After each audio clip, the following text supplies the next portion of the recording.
Welcome. This is Senior English B, and we are now today enjoining the text Ulysses by Alfred Lord Tennyson. Now, I want to make an observation that follows on my lecture of yesterday. If you were not here for the famed shoe factory lecture of yesterday, then you want to make sure to hit Learn Strong and to watch that lecture. We posited yesterday the notion that the Industrial Revolution is a very real-world kind of experience in which Mr. Nelson and his fair wife, Miss Keller, the two of them enjoy 8 children, where Mr. Nelson works at the shoe factory owned by Mr. Brown. And on the morning that Mr. Nelson arrives at his shoe factory job after kissing his wife and 8 children goodbye, he is informed he does not have a job at Mr. Brown's shoe factory anymore. The reason is that who has visited Mr. Brown? An American, Mr. Harder, has visited Mr. Brown and suggested to him that he needs to buy a machine which will replace not only Mr. Nelson, but 149 other employees from Mr. Brown's shoe factory. Mr. Brown has clearly done this. He was pressured to some degree. Why? What was the threat that Mr. Harder gave to Mr. Brown? Yeah, I'm going to go to Mr. Judice, who owns the other shoe factory in town, and I can guarantee you that you will go under in a matter of no time if you don't buy this machine. The Industrial Revolution. We pointed out that some of the subsidiary side effects, and now I'm going to my whiteboard for just a moment. One of the subsidiary side effects can be explained in this little model that you may want to put in your notes. Now, this is a very ancient idea. It takes us all the way back to the philosophy of Plato. Plato argued, Mr. Harder, something like this, that when you put groups together, we'll call it A when they begin, they have a tendency to either peter out right away. They just don't succeed. They don't become a cohesive unit. Or they begin this kind of ascension that we will call B. They begin to grow strong and dynamic. Think about your junior English and history experience last year. That group of people who are colonialists kind of come together. There is a potentiality in the very early years, post-Plymouth Rock, post-Jamestown, that time, that it all dies out. Literally, they all physically die out, and the project of community dies out from, for example, infighting or whatever. But if they continue to ascend and grow dynamic and strong, we hold these truths to be self-evident. All men are created equal and endowed by their Creator with certain inalienable rights, that among these are life, liberty, the pursuit of happiness, 1776. By the time those words are being written, the group is starting to decide, dude, let's do this thing, right? And there's this kind of cohesivity, this coming together, and now all of a sudden the group begins to grow, to ascend, go up. Does that make sense? The word ascend. But, hang on a second, at some point in the study of civilizations, and you know this because you studied in your sophomore year, for example, Babylonia or Assyria or any number of Phoenicia or any other number of Ishas, in ancient civilizations, there comes a time when all of a sudden, we'll call it C, that there seems to be kind of a decline. Culturally, the group starts to look back over its shoulder, Mr. Ramos, to a time we'll call a golden era, when things were a lot better than they are now, when things are not going so well. Clearly, we used to be this, but now we're kind of this. And now there's not so much excitement, but what's the word? We said it yesterday. It starts with an F. What is that word? F-E-A-R. When you're here, right, you begin to experience a certain kind of collective cultural fear. It's the collective, uh-oh, what happened? What went wrong? What happened to our culture, right? Now let's think about it. When we begin British history, we're roughly talking 1000 Common Era, right? 1000 Common Era is when we will label Beowulf, that epic poem that we'll study come January in Senior English A. It's the first reading in your hymnal, let's say it that way. Got me? So for example, if you just pick your book up right now and just look at it, that much history starts with 1000 Common Era. Remember our dates. We said the Romantic period begins in what year? Roughly speaking, we gave a round figure to it, didn't we, Mr. Rothblutner? 1800. We said that the Victorian period, to which we are now referencing, roughly 1850. What does that mean? That means for roughly 800 years, Britain has been doing this thing. All right, they've been doing this thing for 800 years. Whoa, 800 years? The United States, we just mentioned that precious document, the Declaration of Independence, 1776. We're talking about maybe 300 years of U.S. history, right? 800 years of British history takes us to roughly 1850.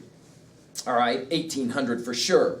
It's at around 1800 that you begin to get people collectively start saying things like, the world is too much with us late and soon. Getting and spending, we lay waste our powers. Little we see in nature that is ours. We've given our hearts away, a sordid boon. Romantics start looking back to this time period sometime in the past and saying, we used to be this amazingly great power, not anymore. In my story, the one who makes this most acute, don't say it, write it, because I want you to think. In my shoe factory story of yesterday, the one who makes this most acute, most real in Brown's mind is who? Who is the one that will drive it into his inner psyche deeply? Who showed up in his office and said, you will buy my machine? Forget about it being Mr. Harder. Where did we say he was from? He's American. He's American. Right? Mr. Brown is not unfamiliar with the history of the American Revolutionary War. He knows that history. He doesn't like it because he's British, but he knows it. Right? By 1850, Mr. Brown is aware, however, that that little runt nation has turned into a substantial power. So powerful that Mr. Harder can walk into Mr. Brown's door and not even knock, as we said yesterday. He just pushes the door open. Why is it that Mr. Harder has that level of arrogance? Well, he would say because he's American, the greatest country in the world. By the way, by 1850, Mr. Harder is already saying that. I'm an American, and this is the greatest country in the world. I can prove to you why it's the greatest country in the world. You're going to buy the machine from me. I ain't buying it from you. That's a knockdown argument, by the way, for Mr. Brown. Mr. Brown has to admit, oh, well, that's true. I've never been to Boston. I never made no machine I was trying to sell in Boston. But now all of a sudden, Harder's showing up in my factory from Boston to sell me a machine that I'm going to have to buy or I'll go under. But the reality is, he's going to be making 5 to 1 more shoes back in Boston anyway. It's only a matter of years before Walmart gets started. Brown already understands Walmart's coming in 1850. And what's the response? Uh-oh. England is no longer the great and dominant power it once was. Uh-oh. It is that collective uh-oh that will be foundational to understanding the Victorian period. You have growing numbers of people that are tremendously concerned something is going wrong. That this great and dynamic power called Britain, England, is about on its end leg. It's about done. Enter into our story a poet named Tennyson. Alfred Lord Tennyson. Now this cat's really important in the history of British thought. You could argue there are few as important as this guy. A lot of it has to do with the timing. A lot of it has to do with the fact that Mr. Brown that evening, after he closes that, 150 guys out of a job, when he lays in bed that night, he's not excited. He's not like, yay, I'm getting new machines and I can make lots of more money making shit. No. In his deep psyche, he's aware. Uh-oh. Of course, let's just point out as an aside, Mr. Harder is the one who sold that machine. Where is Mr. Harder in this model? The ocean. See, he's here, isn't he? right? He's here, isn't he? Right? I'm sorry, I'm speaking of Mr. Harder as a group, as a representative of a group. Yes, he caught the Titanic on the way home, and things didn't go well for him at the end of my story. I thought I would at least throw in a bit of irony for it all. You see, Harder in the end gets paid back, I suppose. But Harder as an American is where? That's what I meant. On my whiteboard, where is he in 1850? You bet. You bet. He's right here. Are you ready for this? It never occurs to Harder in 1850. You guys were born roughly 17 years ago.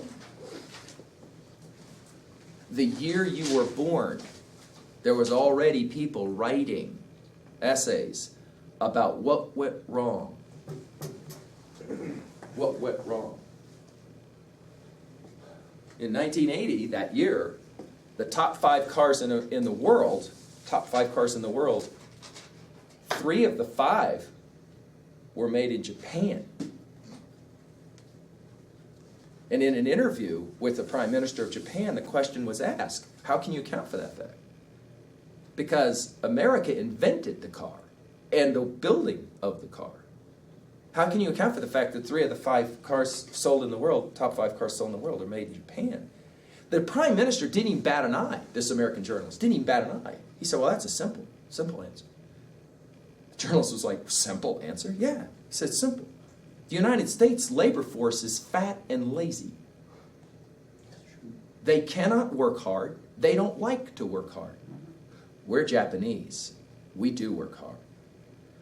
We're only angry it's not 5 out of 5 cars sold in the world are not made in Japan. That's what we're shooting for next year. That article gets published in newspapers, and the American labor force is immediately outraged. How dare you say that the United States is... See, by the time you were born, this debate was already starting to happen. Well, you know this if you spend any time around old farts. They'll be the first to tell you something's wrong with your generation. What's wrong with you, kid, right? The minute you start hearing that, you're hearing this kind of thing happening, right? Tennyson was acutely aware that the English people were starting to talk about it being over. There was something coming, and it was called the end. In other words, that's the whole point of sophomore history. You finish a unit with the end of a civilization. First there was Babylon, and then there wasn't. Then there was Egypt, and then there wasn't. There was Assyria, and then there wasn't. There was Rome, and then there wasn't. Note the irony of that, Mr. Judice. You are an American studying that history. And it never occurred to you that, and then there wasn't, would ever apply to your civilization. In the same way that it never occurred to Babylonians or to Romans either. When you run the world, you rarely have a sense of this. Which is why when it starts to happen, collectively a culture goes, uh-oh, and can get really worried really fast. England was there in 1850. Tennyson steps forward and he saves the day. No kidding. He saves the day. But the way he does it is really ironic. He writes a poem. No kidding. He writes a poem. Now, of course, this is a different time when people actually read poetry. This poem is the poem Ulysses. Now, what is it that Tennyson does? It's quite brilliant. Let's put it in our notes. He does 2 important things. 1, the first thing Tennyson does is he goes back in time to a very famous time in history. Not British history, Greek history. Back to a famous war at the walls of Troy, a famous city, where you'll maybe remember if you've seen Brad Pitt's film Troy and a few other kinds of representations, and maybe you remember from your freshman year of study of the Odyssey, you'll maybe remember that the city of Troy falls because of a great and mighty warrior named Odysseus. Odysseus invents this scheme, this large wooden horse, where they crawl up inside, and then remember they push the horse inside of the city. The Trojans think that the war is over, and then of course the Greeks climb out from inside of the horse, open the gates. All of the Greeks have come back. They fake like they're leaving, like they've given up, and then they completely destroy the city. Who invented the idea of that horse? His name was Odysseus. Of course, we have a famous poem about his return home, and it's called the Odyssey, right? The Odyssey, remember? And Odysseus ultimately gets home. Remember, he has to pretend as if he's someone else. He ends up doing that little arrow shooting contest, and with his son Telemachus, he ultimately ends up killing all of the bad guys who are trying to take all of his stuff and marry his wife Penelope, and he's reunited with his fair wife Penelope. An important I'm sorry, Mr. Lang. Is that the one where he gets stuck on the island with the girl that wants to... It's funny what Mr. Lane can recall. Mr. Lane will recall that in his some 20 years of journeys, torture, Odysseus ends up on the island of Calypso for 7 years, where you're absolutely right. Every day he looks towards his island home of Ithaca and says, "Oh, if only I was home with my beautiful wife Penelope. Oh, if only I was home with her. She is so beautiful." And then in the evening, Calypso steps outside of the cave and says, "Odysseus." Pew! Into the cave he goes, all night long doing homework. In the morning, he's back out on the rock again. "Oh, my wife Penelope, if only I could be. Oh, I'm so sad." In the evening, as the sun comes out, the fair Calypso steps out of the cave again. "Odie, baby." Pew! Back into the cave he goes. This has been going on for 7 years. It maybe says something, Mr. Judice, that Mr. Lang remembered that part of our story. He was in there doing homework. Absolutely right, Mr. Lang. That's right. That's Odysseus. Now, let's point out something for your notes, now that Mr. Lang has taken us there. Let's point out something very important about the story of Odysseus. By the way, the Romans conquer the Greeks. And they love the story of Odysseus so much, they keep the story. They kind of adopt it as their own, only they change the name. Because the Romans speak Latin, they don't speak Greek. And so they change the name from Odysseus to Ulysses. That's the Latin name for Odysseus. Got me? So Ulysses is Odysseus. Now there's something interesting for the Greeks about this hero, Odysseus. The Greeks love to tell the story of the end of their warriors. They love it. They love it. So, for example, they're acutely aware of how Agamemnon dies, of how Achilles dies. How does Achilles die? Well, every ball player that's ever jacked his Achilles kind of knows about that, right? That's that tendon in your heel. Remember, Achilles dies by getting an arrow shot to that part of his anatomy. It's the one place where he is not protected because his mother dipped him in the river Styx in the underworld, and she only dipped him one time, and she was holding on to his little ankle, and so as he matures, he only has one weakness, it is his heel. The point I want to make is that the Greeks always told stories about how their greatest heroes died, except for one. Except for one. Odysseus never gets his death story. It's almost as if the Greeks honored this cat so much they could not imagine. Well, let's put it this way. Watch this. I'll see if this still works. I'm getting to the point, Coach, where sometimes I can use these examples, and I'm so old now that they don't work anymore. But let's try it. Watch this. How many of you have seen a Jackie Chan film? Raise your hand. See, now that's quite fascinating. What, do you think we're some kind of strange anomaly sitting in the mountains of the Bighorns where we all watch Jackie Chan films growing up? No, pretty good chance I could ask that same question, for example, in Cherry Creek at Denver, and I'm going to get the same number of people, right, saying, yeah, I've seen, right, okay, and on it goes, all over the world. It's hard for us to imagine that remarkable athlete, we won't call him a remarkable actor, but certainly a remarkable athlete, that remarkable athlete, if he lives long enough, right, there will come a moment when he can't do movies anymore. I mean, he's already starting to say that he can't do his own stunts anymore. He's got to start to back away from that. That remarkable athlete, if he lives long enough, will actually lay in a bed and somebody will have to help him to eat his strained asparagus, and will have to help him to the restroom because he physically is breaking down, right? He's getting older. We are aware that that happens, but even my saying that now troubles some of us who grew up watching that tremendously gifted athlete do what he did, to think that there will come a point when he can't jump off of buildings anymore, and he can't do any of those things, because physically he breaks down, and it makes us kind of sad. The Greeks couldn't think about Odysseus ever growing old and dying, so they left the story alone. They never talked about his death. What that did is it opened the door then for a large number of writers to follow the Greeks to tell the story of how he dies. How does a cat this amazing die? Number 2 for Tennyson. Tennyson tells his version of the story. And it's a fascinating version of the story. Tennyson imagines Ulysses, Odysseus, but now he's an old man, like Mr. McGee. Okay? Old. And, oh, thanks, Mr. Lang. I appreciate that. That's 2 for Mr. Lang. 3 and he's out. The old man Odysseus is on his island home of Ithaca, where he's with his old wife Penelope. His son Telemachus ain't no little boy anymore. He's now grown up. And Tennyson asks a really interesting question. How does an old hero grow old and die? And he has 2 answers, potentially. 1, you sit in the old fart's home, you drink strained asparagus, and you watch Vanna turn letters. And the most important thing that you worry about is the new tennis balls on the end of your walker. And you wait to croak, right?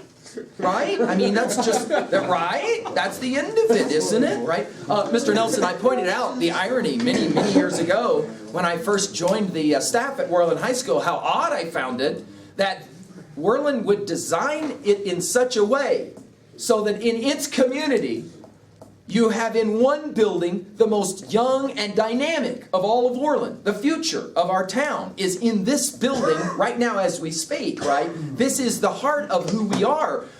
And directly across the street, so that they can all look out windows at us, are the most aged of our community, waiting, of course, to die. Let's be fair. That's no Holiday Inn over there. That isn't a vacation home, and the reason they're there is because that's the final stop, right? So that's one option for Tennyson. One option is to grow old and kind of kick it. The other option is a more intriguing option for Tennyson, and it's the way he kind of envisions Odysseus, and that is you go down fighting. You go down with one last journey. As Odysseus will say it in this poem, I cannot rest from travels. I will drink life to the lees. The argument is, as you age, you still have some final great voyage. He will say it, come, my friends, 'tis not too late to seek a newer world. Right? And to that degree, Tennyson will posit a dual reading of this poem. Let's write it down. There's 2 ways to read this poem. One way to read this poem is as an individual. That is to say, a person can look at the poem and say, this is a great kind of invitation to grow old but not grow old, if you get my drift. But I want you to write down a second reading of this poem, and it's why this poem became so popular with the Greeks. Look at my whiteboard, or I'm sorry, with the British. Look at my whiteboard for a moment. Tennyson will argue that when you study the life of Ulysses, it's like studying the life of England. And it's very possible that when a civilization gets old, it could have a tendency to say, we're done. It's over.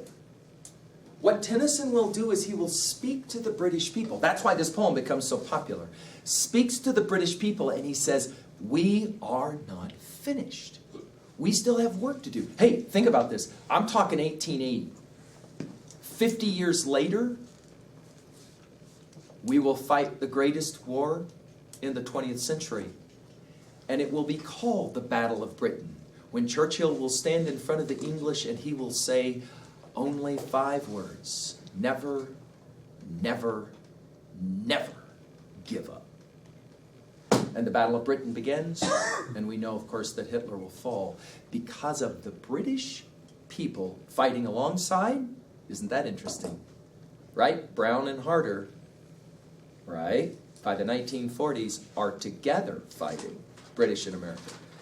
Churchill loved this poem. Let's take a look at it, shall we?